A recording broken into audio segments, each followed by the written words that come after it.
That's right, and you don't usually see a game of the week like this one this early in the season, and we couldn't be more thrilled to have it. It's a battle for Saginaw between Heritage and United tonight at the Phoenix's brand new gym, and it was a sight to behold. The field house absolutely packed with fans and the environment electric heading into it, but the visitors were the ones who came out firing. Jordan Cooper bringing the thunder, rattles the rim on a breakaway slam to open the game. That gets the crowd on its feet. Then it's Cooper off the inbound, the quick trigger triple, nothing but net. They miss a shot later, but Noah Arnold is there to clean it up and convert the putback. The Phoenix did not score in the first quarter. Heritage opened on a 13-0 run, but what a bucket by Lampante Wiley to break the ice with the double clutch. But then they gave the ball away.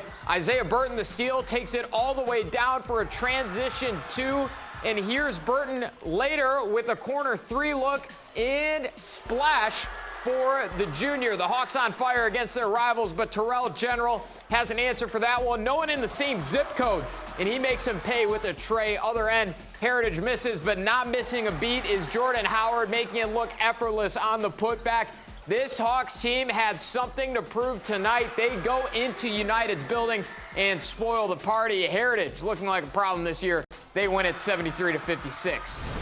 Heading over to Powers Catholic, it's the Chargers hosting the Caro Tigers home team. Holding a solid lead late, but Landon Stein trying to keep the Tigers in it with that shot. But on the other side, home team showing their grit as Eli Sturgis gets his own rebound for the second chance score.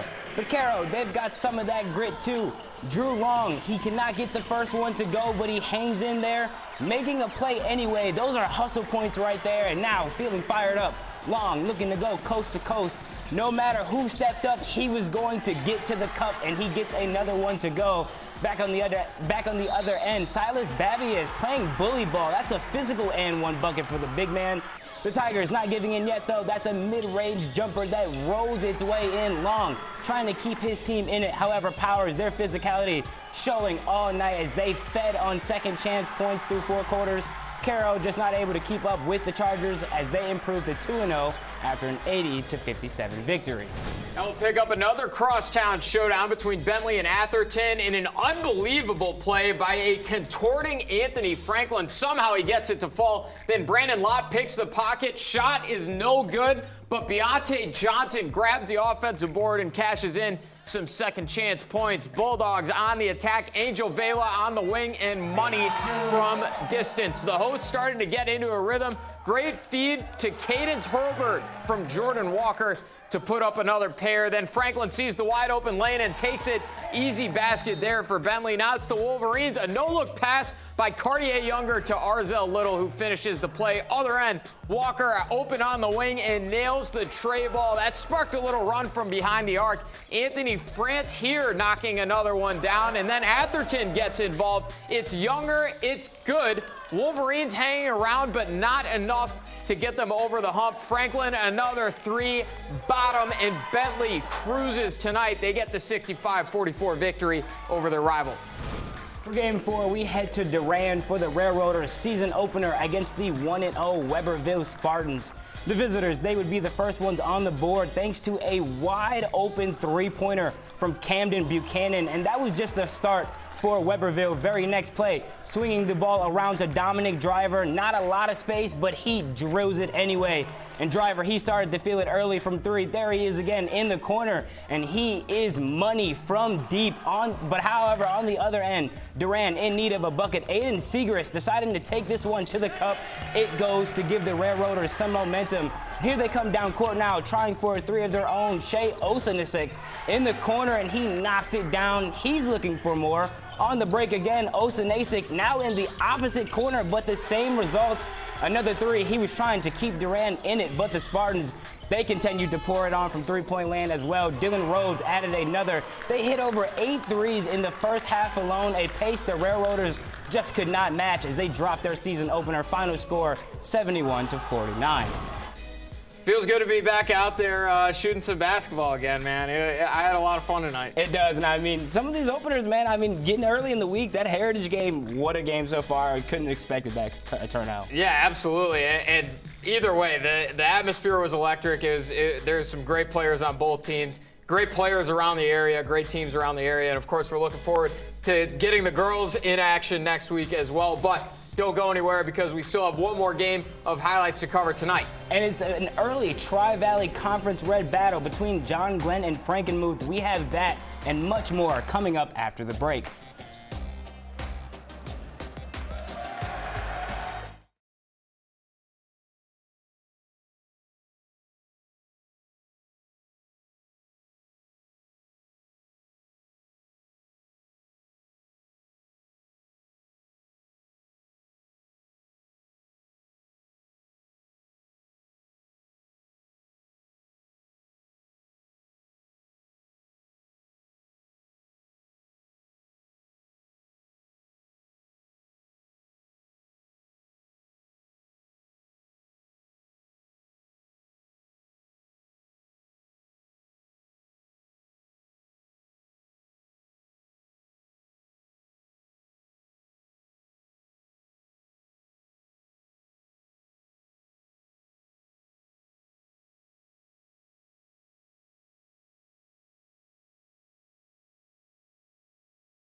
Welcome back in from the break, and we're picking back up here with another big-time matchup tonight. No doubt about it. Conference foes collide with John Glenn hosting Frankenmuth. These two teams had some great battles last season, but the Eagles came out on top in all three meetings, including a playoff game, and they strike about as quickly as possible. Matthew Shanow directs the opening tip to Landon Jacobs, who promptly drives for a score. Then Cash Tedford swipes the ball away. Jacobs picks it up and hits Caden Summerfield in stride to get two more. Defense into offense. Then Summerfield attacking from the top of the key. The senior makes it look easy as the Eagles are taking control. Bobcats in need of an answer. Danzel Calhoun finds Ethan Dabrowski to try and get them some momentum back. Other end, Shanow takes the feed and lays it in off the glass. Later on, Summerfield in the corner, takes off towards the hoop, count it, and one for the Eagles. Summerfield putting on a show. Afterwards, Glenn comes up with three of their own, thanks to Dylan Wood connecting from behind the arc. But Muth was nothing short of dominant tonight. Eagles pick up a statement victory, 64-25. Moving on to some other games in the area, Gladwin, they went over to Bullet Creek and got their very first win of the year. Meanwhile, the Vulcans, they secured win number 2 over Marlette. And over in Birch Run, it was a close one, but the Panthers secured a 5-point victory over Clio.